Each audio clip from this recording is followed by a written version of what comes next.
com a lição do PGM, aí na capa do boletim, né, desta manhã, você que pegou o boletim, está o tema. Vamos ver se você decora. Vamos lá? Qual é o tema da mensagem? A morte. Eu nunca vi tanta morte junta, né?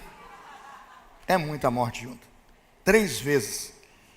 Tem substantivo, tem sujeito, né? Eu falo predicado, tem tudo ali. Mais uma vez para decorar o tema da mensagem desta manhã. A morte. A morte morreu, glória a Deus. Não tem poder sobre mim. Para que todo aquele que nele crê não pereça, mas tem o quê? Então grita comigo assim: a morte morreu. Glória a Deus. Ela morreu. Eu é que não vou morrer. Porque aquele que está em Cristo, ainda que esteja morto, o quê? É isso que celebramos hoje. Eu tenho todos os motivos para comemorar. É mais precioso do que ganhar do Flamengo, né? Ganhar do Santos, ganhar do Fluminense. É muito mais. Irmãos, eu vejo o pessoal indo para o ginásio, né? O Fluminense me ganha do Santos. Que vergonha, pastor Lucas. Você me deu esse vexame lá, né, Guilherme? O pessoal vai para o Maracanã, faz um gol lá num time qualquer, um time ruim. Às vezes o cara bate em defunto. Aí eu vejo aqueles caras com a camiseta. Falei, bateu no morto. O outro time nem é adversário. Agora vem o nosso Jesus, resolve o problema insolúvel. O que ninguém podia fazer, ele podia. E só ele poderia. O que humanamente não tinha solução, e não tinha, porque nenhum homem poderia produzir tal solução. Mas Deus, em sua infinita graça, envia o Verbo encarnado, o Filho de Deus. Ele chega, morre, há um silêncio no sábado, os guardas estão lá, vigiando o sepulcro vedado, guarda porque vão tentar fazer o embuste, vão tentar roubar o corpo dele, vão fazer acontecer. Botaram os soldados, segurança máxima, cola na pedra, fizeram de tudo, só serviu para testemunhar a verdade. Jesus ressuscitou. O soldado que estava lá falaram, por mim não passou ninguém não. O soldado falou, aqui, eu soldado romano, não entrou ninguém. Com certeza se saiu lá de dentro, porque por fora não entrou ninguém. Foi para testemunho de glória de Deus. Então quando alguém disser, Jesus ressuscitou, você não fica quieto não. Quando alguém disser, Jesus ressuscitou, triunfou, Ele tem as chaves da vida e da morte, eu vou viver eternamente, porque meu Jesus conquistou, você diz, glória a Deus. A morte morreu. Tudo que era a nossa dívida, tudo que era um pecado que não havia solução, um aguilhão, porque o aguilhão do pecado é a lei. A lei mostra e revela o pecado, mas nós celebramos e dizemos a Deus, Senhor, muito obrigado. No dia em que Jesus ressuscitou, tragada foi a morte com a vitória. Vamos ler Hebreus 2, 14, 15, bota na tela por favor, a versão única. Eu vou pedir às mulheres que leiam uma vez, 14, 15, vozes femininas bem forte, minhas irmãs bem forte. Visto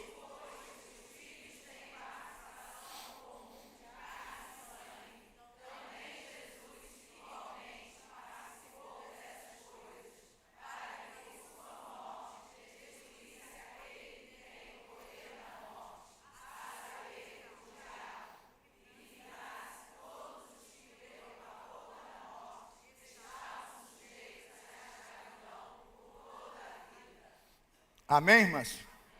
Entenderam o que leram?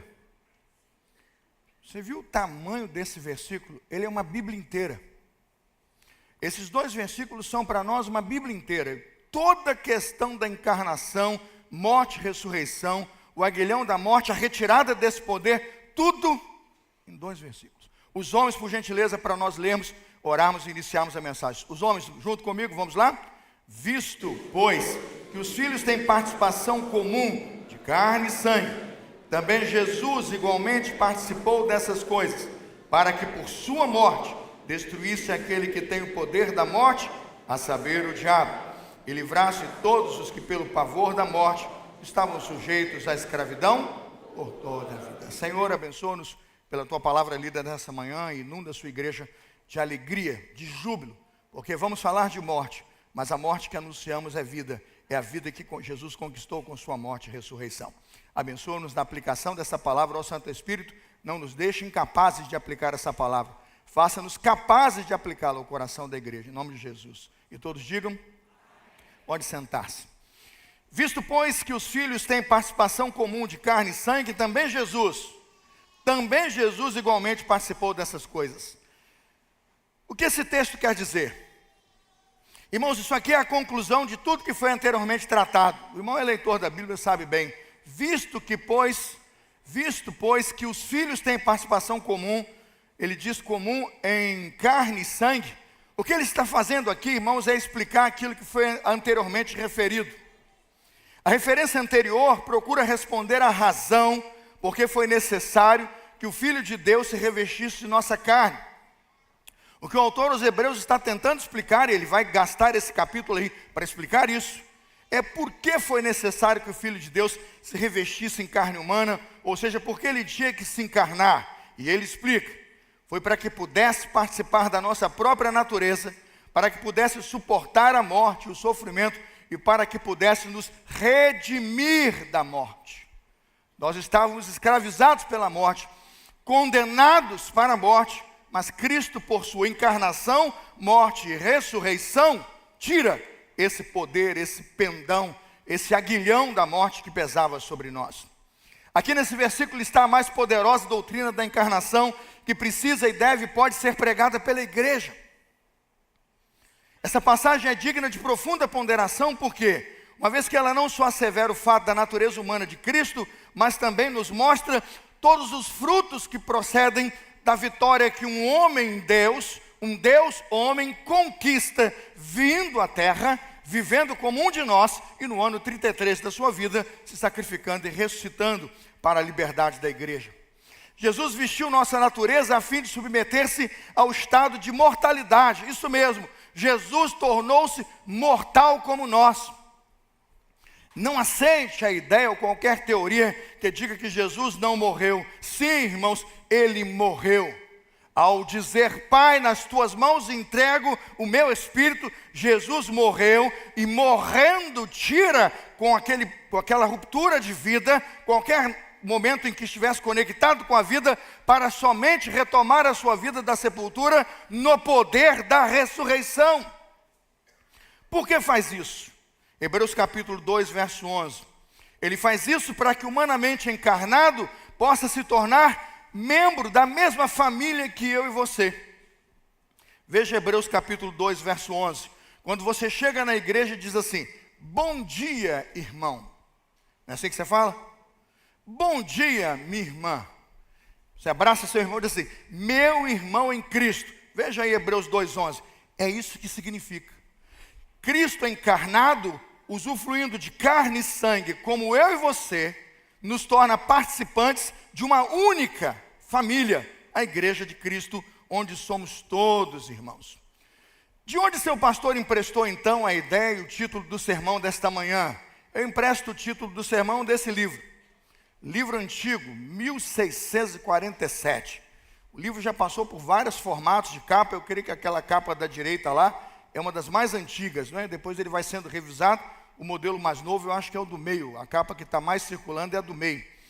Esse livro é fantástico. Alguns vão dizer que é controvertido, o tema da questão da expiação, a questão da expiação limitada. Todo mundo vai discutir uma série de questões. Mas o ponto crucial, irmãos, da questão de que a salvação é ato concluído, conclusivo, perfeito e não mais repetido por Deus, nunca mais será repetido, isso fica claro. Se você tem insegurança sobre a salvação, incerteza quanto à salvação, esse é o tipo de obra que vai pela Bíblia toda, colocando que você pode ter certeza de que Jesus morreu por você. O objetivo desse grande autor, John Owen, um puritano inglês, ao publicar essa obra em 1647 foi defender a eficácia e a suficiência da obra de Cristo como único, naquele momento, e último sacrifício para aplacar a ira de Deus, para que o cálice da ira de Deus fosse interrompido em relação ao homem. Ou escreveu para argumentar que a morte de Cristo foi eficaz e definitiva na salvação de todo aquele que nele crê, ou na salvação daqueles que creem. Quem não crê já está condenado. Se o propósito desta obra também foi defender a segurança da salvação salvífica, ao produzir essa obra, John Owen nos diz que todo crente pode ter certeza da salvação e pode cantá-la com segurança. Que segurança? Sobre Jesus, pois já desfruta o quê? O reino da luz. Esse tipo de segurança nos é passada na obra e traduzida da obra por toda a Bíblia como uma certeza. Cristo matou a morte e todo o poder de morte que estava sobre os cristãos foi retirado na cruz do Calvário. Isso traz consolo, segurança, confiança na graça de Deus. A morte da morte, na morte de Cristo. Por que falar em morte, irmãos, e por que não falar então de vida no culto da ressurreição? Eu quero falar de morte porque foi o que Jesus veio vencer. Eu quero falar de morte porque é exatamente o aguilhão da morte, o poder da morte que Jesus Cristo vem destruir, como diz a Bíblia, tragar, aniquilar, aniquilada, destruída, foi a morte com a vitória. Quando ouvimos pela primeira vez falar de morte, morte física, morte de um ser humano, na Bíblia, Gênesis 4, versículos de 1 a 8. Gênesis 4, de 1 a 8. A primeira morte registrada é a morte de Abel. Abel, filho de Adão, Adão e Eva. Ele foi morto pelo seu irmão Caim. Naquele momento em que Caim sente inveja do sacrifício de Abel, ele mata seu irmão e nega qualquer tipo de conforto, consolo e até qualquer tipo de reparação ou responsabilidade sobre o que viria depois. É de fato um assassinato. Quando vemos esse tipo de morte narrado na Escritura, temos que entender que a partir de Gênesis 4, versículo 1, a morte tornou-se evidente. A morte se torna um problema real, o ser humano vai morrer, ele vai passar pela morte, porque o homem está destinado a morrer o quê? Uma só vez. É a partir deste momento que a morte tornou-se uma triste realidade. Surgiu na história da Bíblia, no texto bíblico e na história humana, o medo da morte. Hebreus capítulo 2, verso 15 diz: a todos que pelo pavor da morte, Hebreus 2,15, Jesus vem salvar e libertar a todos que pelo pavor da morte estavam condenados à maldição da morte por toda a sua vida. O que esse pavor da morte faz com o ser humano? Faz com que o ser humano projete inúmeras maneiras de tentar resolver o seu problema. No Egito Antigo, o medo da morte fez com que os homens pudessem construir uma história e um sistema religioso que os levasse a um paraíso. Eles chamavam de campo de juncos. Os egípcios acreditavam que o céu deles seria um grande rio com campos de juncos, e naqueles juncos eternos eles estariam como que num barco velejando eternamente. Se não chegassem lá, é por causa de seus flagelos e misérias, em que eles seriam devorados por monstros no julgamento que sofreriam após sua morte. Para enfrentar tal morte, os egípcios acreditavam que a melhor maneira era o complexo modelo de mumificação. O negócio era tão complexo e tão moderno para aquela época, que você tem faraó hoje, que você abre aqueles sarcófagos, o cara está inteiro lá. Tamanha perfeição do processo de mumificação. Qual era o objetivo? Preservar o corpo para entrar bonito na vida além. Era chapinha, shampoo, né, tudo que pudesse usar para ficar bonito, para entrar na vida eterna. Cheiroso, né, perfume. Mumificação para entrar com a alma e com o corpo na vida eterna. Foi uma tentativa de solução. Os babilônicos e a Babilônia, os caldeus, a morte era vista como inevitável. Anunciava-se, todo mundo vai morrer. Na Babilônia ninguém deixava de saber. Eles encaravam a morte. A morte era um lugar sombrio. O povo dizia Ircala. Ircala é o submundo dos mortos na Babilônia, onde todos, independentemente de suas ações de vida, teriam que estar ou passar. Quando você vai morrer, não tem nem céu, não tem inferno, não tem isso, não tem aquilo. Todo mundo vai para o submundo, por Ircala, Babilônia. No épico Gilgamesh, o protagonista busca tão somente lutar pela imortalidade e deseja a vida após a morte. Mas o que parece é um conflito existencial apenas finito e anunciando apenas a finitude da vida. Isso o Gilgamesh babilônico somente anunciava. Os deuses eram vistos como distantes, deuses caprichosos, distantes, e o foco é: a morte não pode ser evitada. E se você não pode evitar a morte, viva a vida, porque tudo que resta e tudo que se resume é a vida, somente a vida. Os judeus tiveram um conceito melhor, evoluíram a sua compreensão de morte. Os judeus do antigo Israel pensavam a morte como a descida ao Sheol, palavra hebraica.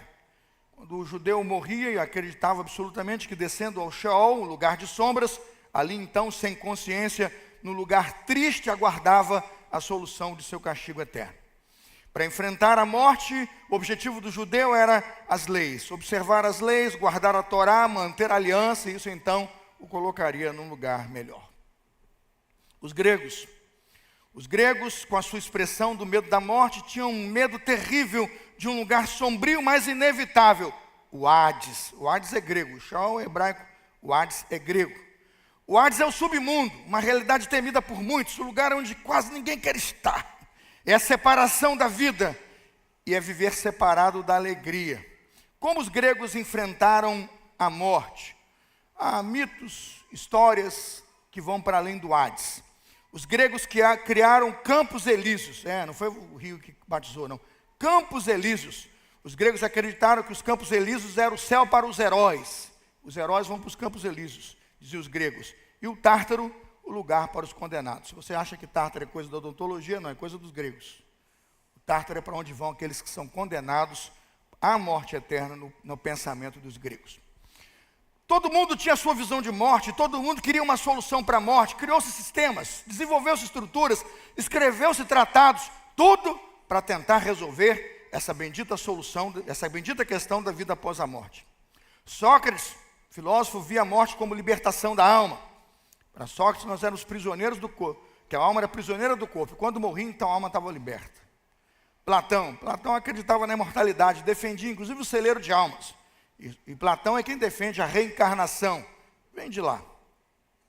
Epicuro dizia que não devemos temer a morte.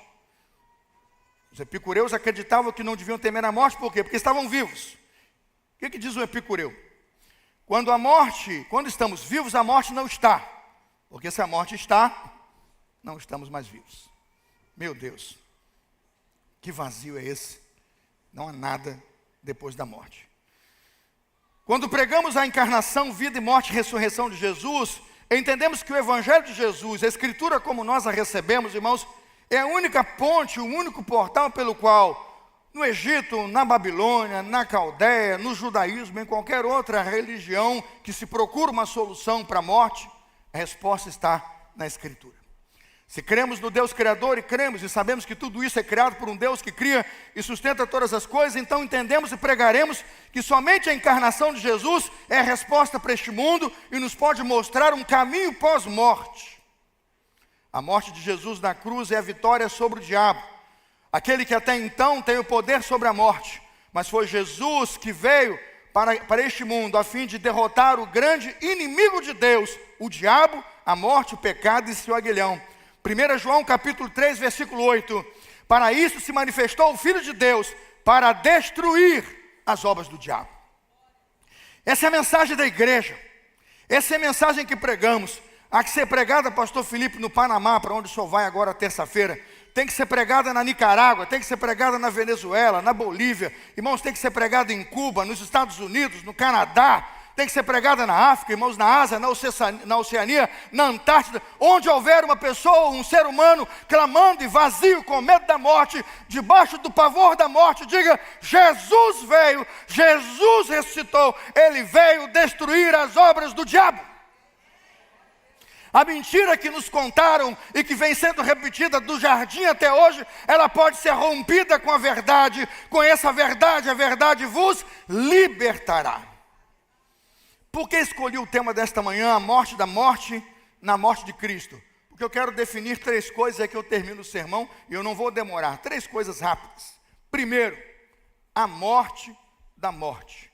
Vamos falar primeiro o ponto dessa manhã juntos, vamos lá? A morte. A morte segunda está em maiúsculo, porque é dela que eu quero falar. Você tem que separar da frase 3 mortes. Separe. E se você não separar, você não vai entender o sermão e vai ficar me escrevendo: pastor, não entendi nada. Eu falei: o que eu faço? Explico de novo.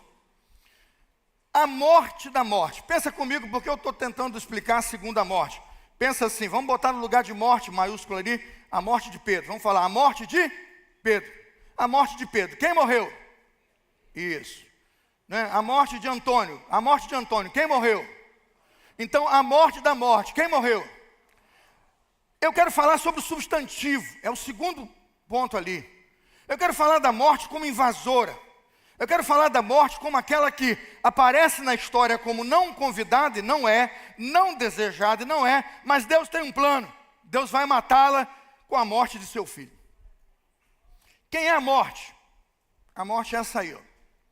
Está bem em maiúsculo no versículo 15. Leia comigo só o maiúsculo. Todos os que pelo pavor da morte estavam sujeitos à escravidão por toda a vida. É dessa morte maldição que eu estou falando.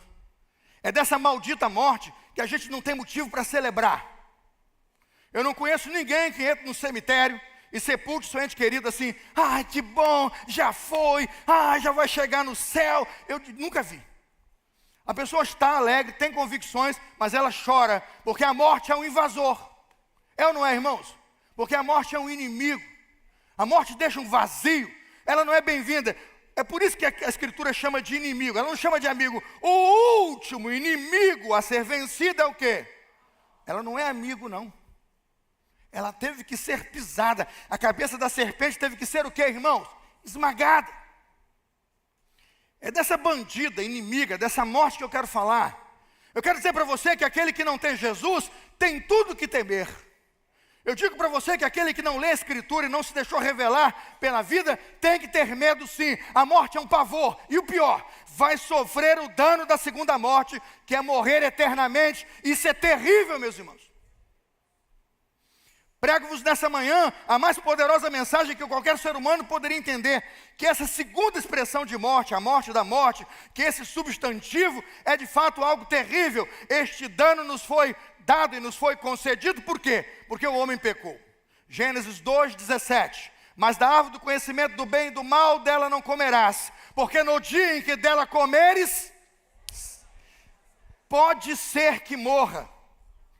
Talvez aconteça, se, quem sabe, não, no dia em que dela comeres, é dessa morte, certa e certeira, que assolou o homem. Que morte é essa? A morte física e espiritual. Essa é a morte que você vai vislumbrar quando aquele menino Abel morre inocente nas mãos do vingativo irmão Caim. É esse tipo de prejuízo que o pecado nos causa. É esse tipo de tragédia que esse mal trouxe à humanidade. Morte física e espiritual. Tudo num pacote só. Romanos 5:12.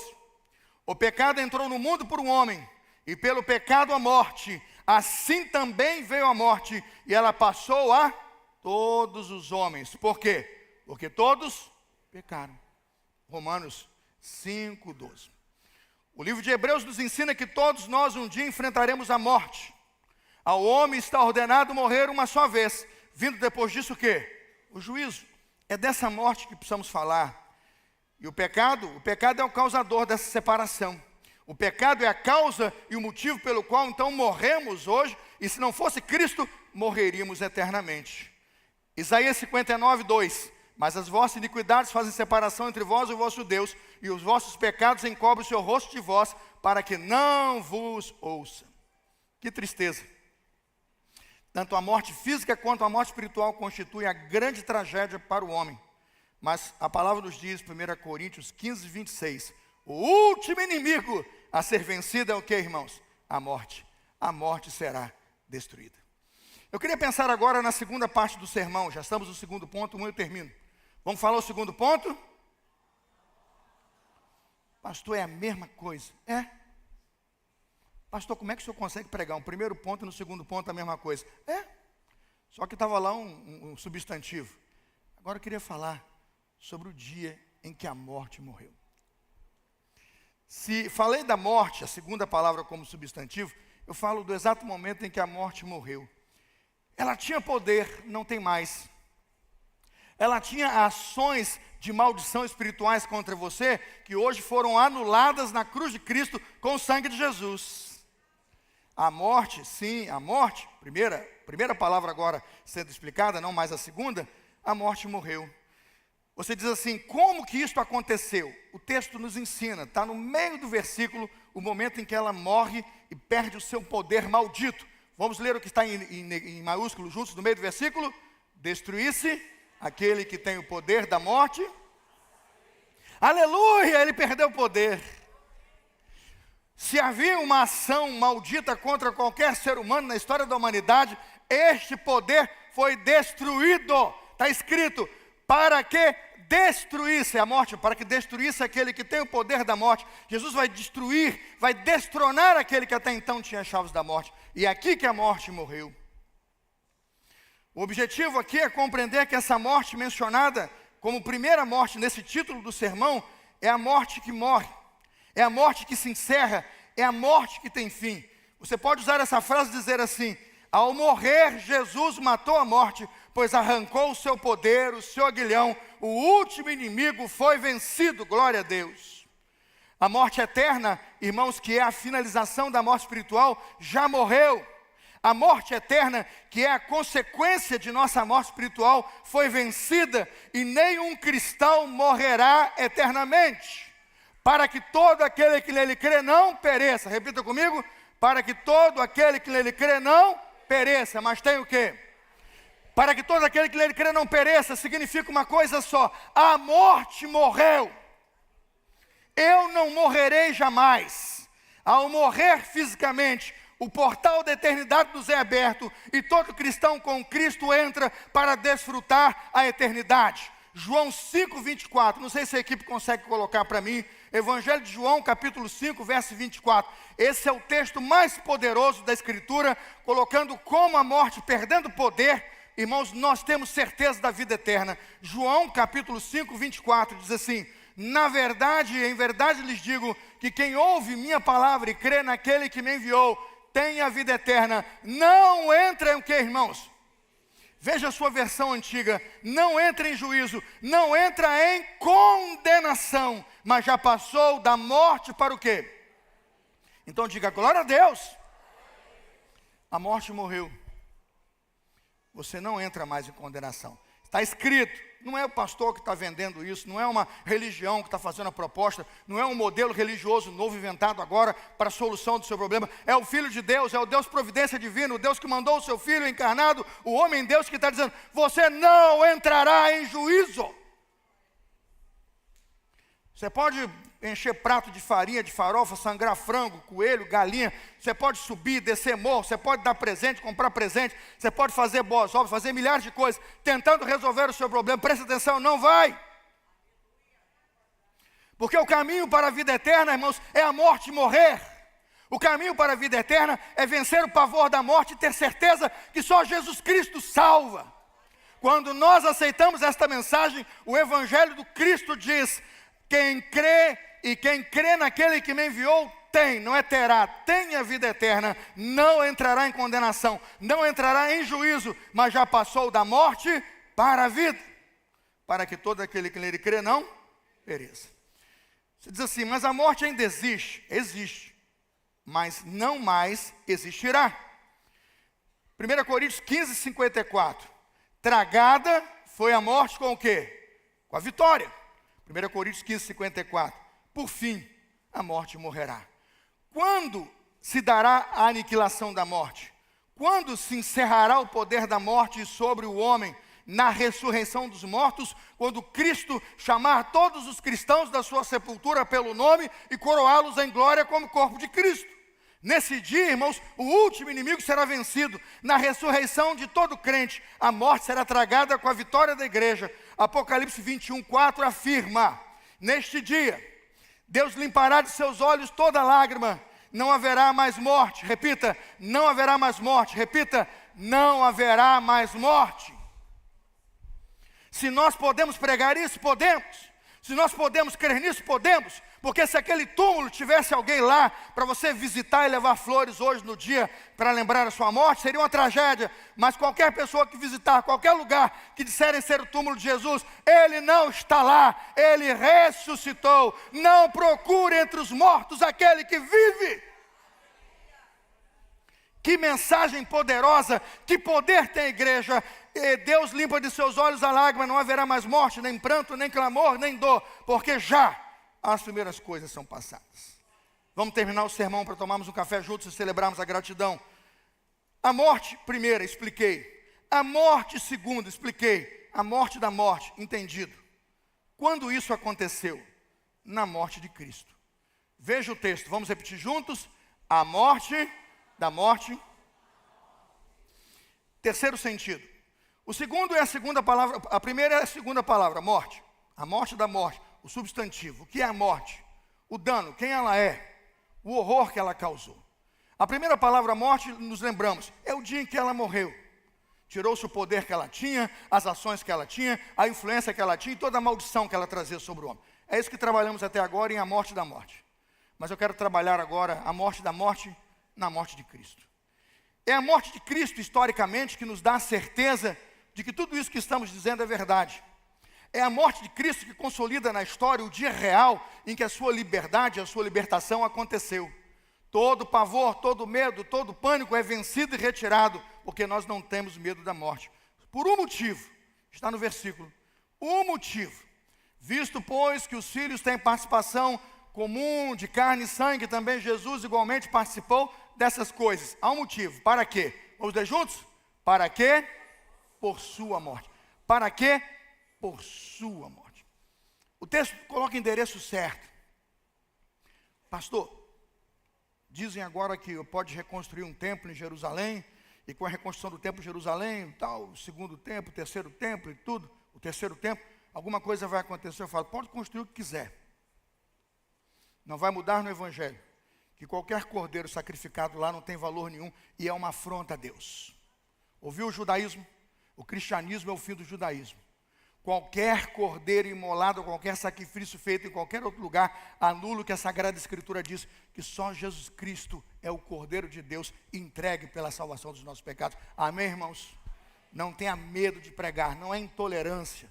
Não há qualquer preconceito de uma religião contra outra. Há uma revelação progressiva entre o Antigo e o Novo Testamento. E Cristo vem cumprir a profecia. Ele é o Yeshua HaMashiach. Ele é a promessa que todo judeu esperava. E é Jesus Cristo vivo, morto e ressuscitado. Glória a Deus. É para que sua morte, e por sua morte, destruísse aquele que tem o poder da morte, a saber, o diabo. Essa é a terceira morte referida no texto. É a morte de Cristo. Sua morte histórica é quem nos livra da morte física e da morte espiritual. Ah, mas nós não vamos morrer mais fisicamente. Morreremos fisicamente, sem sofrer o dano da segunda morte. A morte física não nos será tirada. O corpo corruptível só será desligado de cada um de nós quando nós morrermos. 1 Coríntios 15, deitaremos este corpo ao pó, para que vire pó mesmo, para que possa se decompor, e ali então todo esse corpo corruptível seja na ressurreição transformado num corpo celeste, incorruptível, para a glória do Senhor. Hebreus capítulo 2, versículo 9 diz, Hebreus 2, 9, vemos porém aquele que por um pouco foi feito menor do que os anjos, Jesus, que por causa do sofrimento da morte, foi coroado de glória e de honra, para que pela graça de Deus, Hebreus 2, 9, provasse a morte por quem? Provasse a morte por todos. Por todos. É a morte de Jesus que abençoa e alcança todos nós. Porque eu não preciso morrer mais. Eu não preciso sofrer o dano da segunda morte. Hebreus 2:9. Porque Jesus provou e passou pela morte por todos nós. Hebreus capítulo 2, versículo 9 é o capítulo que estamos pregando nesta manhã. Hebreus capítulo 2, verso 17, diz assim, Hebreus 2, 17. Por isso mesmo, era necessário que em todas as coisas ele se tornasse semelhante aos irmãos, e por isso somos irmãos, para ser misericordioso e fiel sumo sacerdote nas coisas referentes a Deus, e para fazer, Hebreus 2, 17, e para fazer propiciação pelos pecados do povo. Jesus é propiciação pelos nossos pecados. Para fazer expiação por nossos pecados, ele se vestiu de nossa natureza, para que pudéssemos ter em nossa própria carne o preço de nossa reconciliação. Mas como que essa vitória foi conquistada, pastor? Foi quando o filho do homem, o Filho de Deus, o Deus homem, 100% Deus, 100% homem. No princípio era o verbo estava com Deus e o verbo era Deus. Quando o verbo encarnado decidiu descer, viver aqui, sofrer, morrer e ressuscitar para vencer a morte e perdoar os nossos pecados. Pastor, Cristo destruiu a morte? Sim, irmãos. Bota para mim 2 Timóteo 1,10. Bota na tela para mim. 2 Timóteo 1,10. Abra sua Bíblia e veja que texto poderoso. Que ensino forte nós temos aqui, para termos consciência do que celebramos aqui nesta manhã, a destruição da morte e a vitória de todo aquele que crê em Jesus. 2 Timóteo 1,10, está na tela, pode colocar, 2 Timóteo 1,10. Jesus, ele não só destruiu a morte, como trouxe à luz a vida e a imortalidade, mediante o Evangelho. Está escrito, e manifestado agora pelo aparecimento de nosso Salvador Jesus Cristo. Ele não só destruiu, veja, ele está dizendo que destruiu. Ele não só destruiu a morte, mas fez o quê? Trouxe a luz, a vida e o quê? Pode passar o versículo, por favor. E a imortalidade, mediante o quê? Quem crê na vida eterna, diga eu creio. Só pela morte de Jesus. Só pela morte de Jesus. É dessa maneira que membros da igreja são libertos. É dessa maneira que cristãos são salvos. Podem viver sem temor. Podem viver com alegria. Pois a morte se tornou apenas uma passagem, um portal para a eternidade. Tudo isso aconteceu quando Cristo morreu. Sim, essa foi a morte da morte, na morte de Cristo, o fim do seu poder, o fim da sua sentença. Termina essa mensagem dizendo aos irmãos que a morte da morte na morte de Cristo é um fato histórico, um fato que deve ser celebrado nesta manhã de ressurreição e anunciado a todos os povos, raças, tribos, línguas e nações. A morte de Jesus não é uma derrota, a morte de Jesus não é um fracasso, a morte de Jesus é a mais retumbante vitória do povo de Deus. Esmagada foi a cabeça da serpente. A morte de Jesus é despojar principados e potestades. A morte de Jesus é expor principados e potestades publicamente e triunfar deles na cruz do Calvário. Colossenses 2,15. Mas então, pastor, por que Jesus de fato teve que passar pela morte? Para anular o seu poder, para decretar vida a todos nós, porque enquanto Cristo não veio e não morreu, o pecado reinava triunfantemente, versava, e o diabo se gloriava disso. Mas naquele dia, irmãos, o Senhor Jesus tirou do pescoço de todos nós uma guilhotina que anunciava condenado, perdido, será morto por causa do pecado. Quando Cristo tira essa guilhotina, tira um mal inevitável naquele momento, tira uma dor terrível e preenche de nós um grande vazio. Senhor, o que será de nós? Senhor, o que será depois dessa vida? Quando a minha vida terminar, o que acontece comigo? Todas as suas grandes perguntas, todas as suas dúvidas, todas as suas dores serão retiradas na cruz de Cristo. 1 Coríntios 15, 57. Graças a Deus que nos dá a vitória por intermédio de nosso Senhor Jesus Cristo. 1 Coríntios 15, 57. Diga assim, graças a Deus.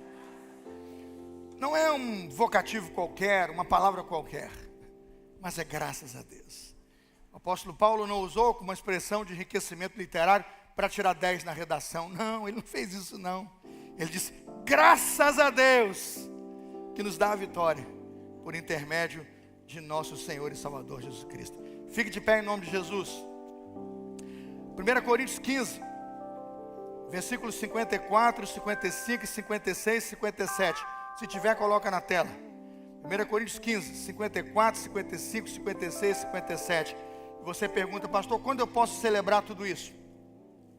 E de fato, então, quando aquela urna mortuária onde eu sepultei meu pai, minha mãe, como vimos aqui domingo, o pastor Alexandre, numa urna aqui neste altar, quando aquela urna perde todo a sua força e todo o seu poder que ainda tem sobre nós como imagem de derrota.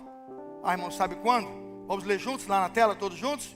E quando este corpo corruptível se revestir de incorruptibilidade e o que mortal se revestir de mortalidade, então se cumprirá a palavra que está escrita: tragada foi a morte pela vitória. Volta 54. Quando, irmãos, que a morte será tragada com vitória?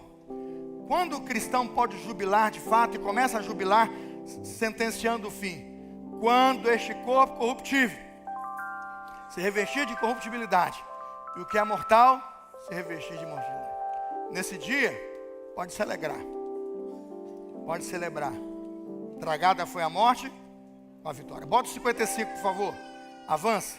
Vamos juntos? Onde está?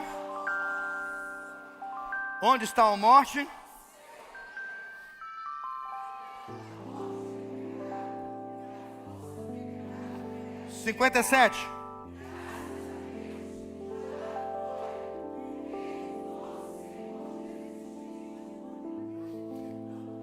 Não, segura, só lá. Graças a Deus. Graça sobre graça. Graças a Deus, somos salvos. Eu quero fazer um momento de oração por todos que estão aqui. Eu quero falar com você que carrega um vazio que você sente que ninguém pode curar. Eu quero falar com você que carrega uma dor que você sente e sofre como se ninguém pudesse preencher.